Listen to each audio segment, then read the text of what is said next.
A new morning at Shelinyemba Hospital. There has been even more rainfall overnight, and everything seems to be out and on the move. People arrive in the early morning to make the most of the daylight hours, as night activity is very limited.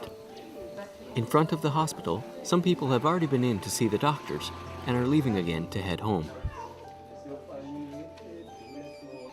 Our tour begins through the outpatient department. Emergency and the pharmacy are located here.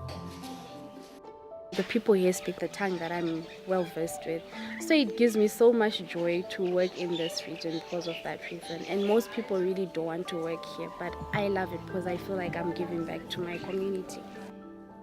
My job involves the normal doctor work, inpatient, covering maternity, the general wards.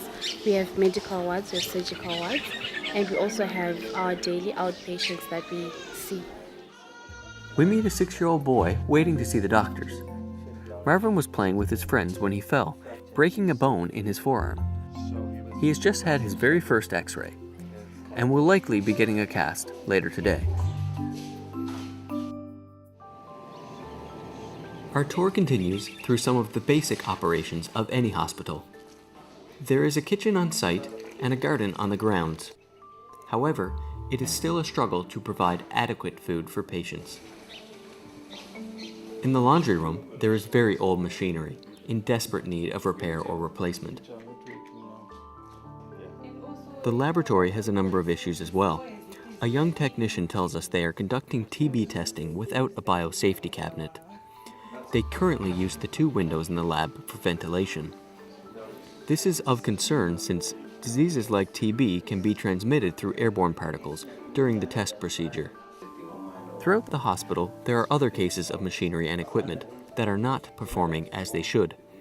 In many cases, parts are hard to source and take a long time to arrive. These issues sometimes seem simple in nature, but with the age of equipment and location, among other factors, getting even simple replacement parts can become a major undertaking. This hospital is situated 160 km away from Bulawayo, where most of people who cannot afford to pay hospital fee, we cannot afford even to get money for transport to go to Bulawayo. Some people actually travel as far as 40 kilometers from here. And the most common mode of transport here, is coach cart, especially for a patient who is not mobile. So they use their donkeys and to pull the coach carts. And some actually don't even have coach carts, so they actually have to walk as far as 15 to 20 kilometers to get health care here. For others who might be blessed, they sometimes hire cars, especially for bedridden patients.